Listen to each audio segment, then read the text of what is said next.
आप देख रहे हैं डार्क फाइल्स। तो चलिए बढ़ते हैं आज की इस कहानी की ओर। शाम के तकरीबन 6 बजे मैं जब नीलगढ़ गांव के बस स्टॉप पर उतरा तो मेरा मन जरा भी खुश नहीं था। कभी सोचा नहीं था कि इस कारण से गांव आना पड़ेगा। दरअसल अभी थोड़ी देर पहले ही मुझे दादाजी का फोन आया था। फोन पर उन्होंने बताया कि दादी जी अब इस दुनिया में नहीं रहीं। ये खबर सुनकर मुझे आज 20 सालों के बाद अपने गांव जाना पड़ रहा है, क्योंकि मैं एक अरसे के बाद अपने गांव आया था। इसलिए रास्ता पहचानने में मुझे थोड़ी तकलीफ हो रही थी। और क्योंकि गांव में यहाँ सिर्फ दादाजी और दादी माँ ही रहते थे, इसलिए बस स्टॉप पर कोई लेने भी नहीं आ सका। खैर, जैसे तैसे रास्ता ढूंढते ढूंढते मैं अपने घर पहुंचा। लाश के पास दादाजी और आसपास के 2-4 लोग बैठे हुए थे, क्योंकि जिस इलाके में दादाजी का घर था वहां मुश्किल से आसपास 3 या 4 घर ही होंगे। शुरुआत में तो दादाजी ने मुझे पहचाना ही नहीं, मगर जब मैंने उन्हें अपना परिचय दिया तो वो मुझे पहचान गए। लाश को आज के आज ही जलाना बेहद ज़रूरी था, क्योंकि लाश के अंदर से अभी से ही थोड़ी थोड़ी दुर्गंध आनी शुरू हो गई थी। गांव में ना तो बर्फ का जुगाड़ था और ना ही किसी और चीज का। ऊपर से अब कोई लाश को देखने वाला भी नहीं आने वाला था। वहां मौजूद सारे लोगों से जैसे ही मैंने इस वक्त लाश को शमशान ले जाने की बात कही तो सारे के सारे एकदम से पीछे हट गए। उनका कहना था कि आज अमावस की रात है और अमावस की रात शमशान में जाना ठीक नहीं होगा। मैंने उन्हें समझाने की बहुत कोशिश की, मगर उनमें से कोई भी शमशान जाने को राजी नहीं हुआ।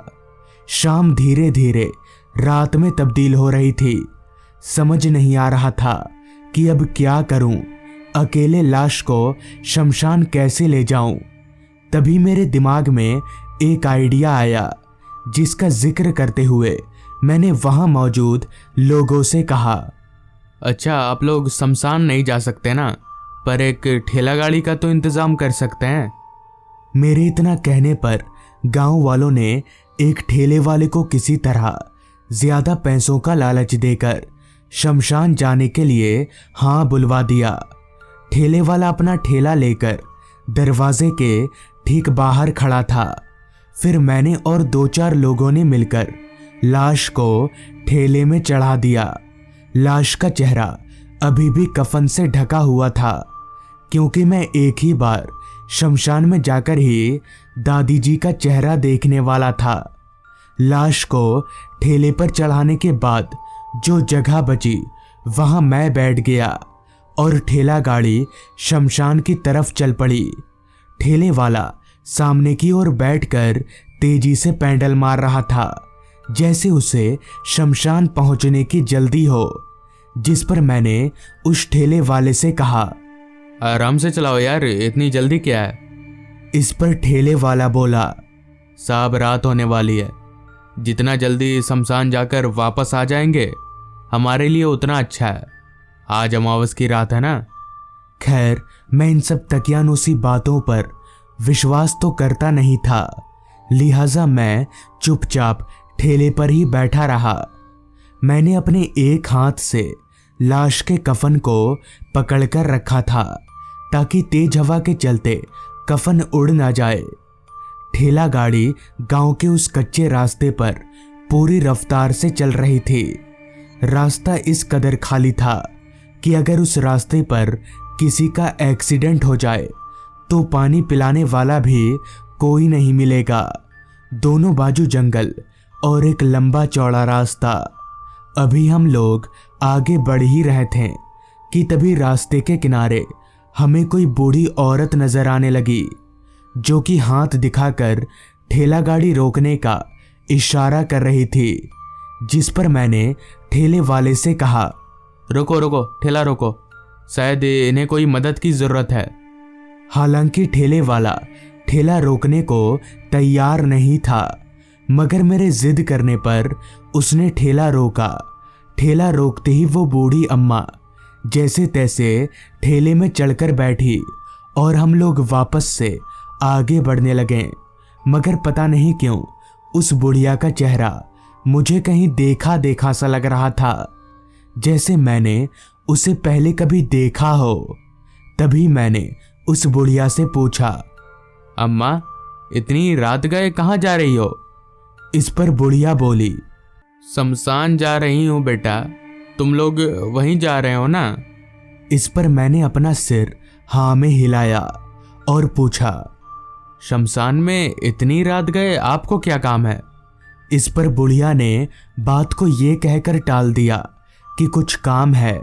मुझे भी लगा शायद होगा कोई काम, जिसके बाद मैंने भी और कुछ नहीं बोला। अभी मैं चुपचाप ठेले पर बैठा ही था कि तभी अचानक मेरी आंखों में कुछ चला गया। मैंने अपना आंख मीचने के लिए जैसे ही अपना एक हाथ लाश के सिर की तरफ कफन से हटाया तो वो कफन हवा में लहराने लगा। इससे पहले कि मैं कफन को ठीक से पकड़ता, उस बुढ़िया ने ही कफन को एकदम से धर दबोचा और दादी माँ का चेहरा दिखने नहीं दिया। तभी वो बुढ़िया मुझसे बोली, इसको ठीक से पकड़ो, हवा में उड़ जाएगा वरना। पहले उस बुढ़िया का चेहरा, अब आवाज, दोनों ही मुझे बहुत जाने पहचाने से लग रहे थे। खैर, कुछ ही देर में हम लोग शमशान पहुंच गए।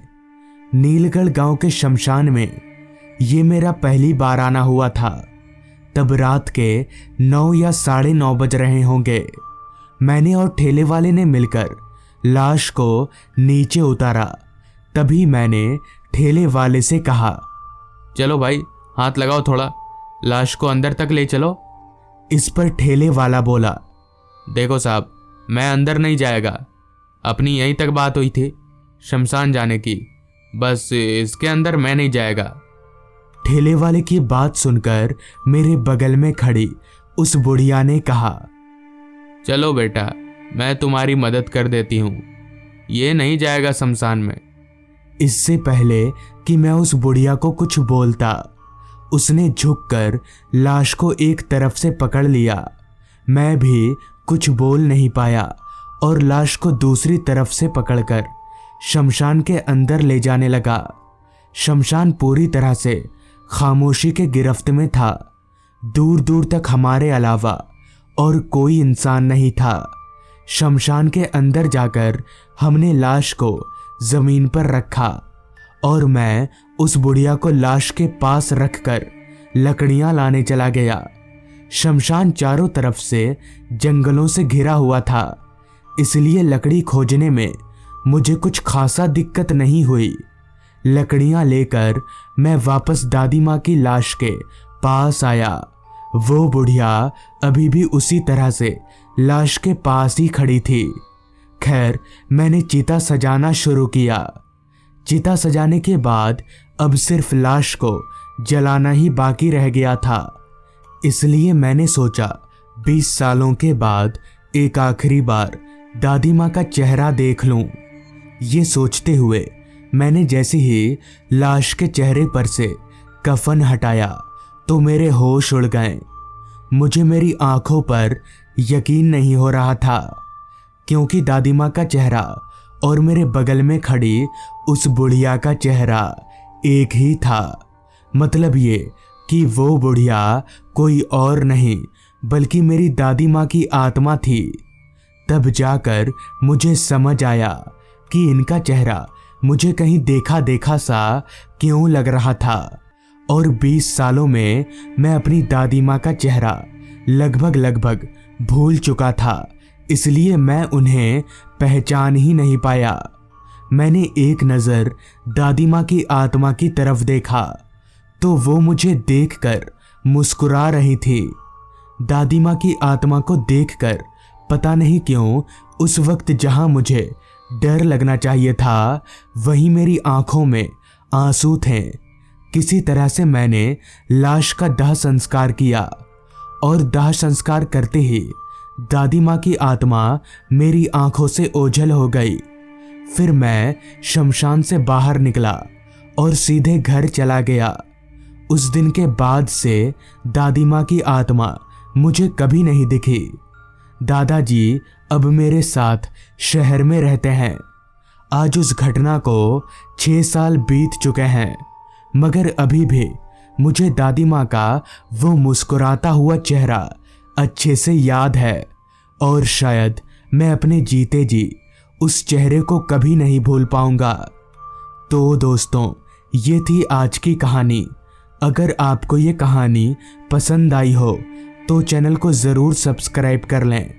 तो मैं आपका दोस्त आर्यन जल्द ही मिलूंगा आपसे ऐसी ही एक कहानी के साथ।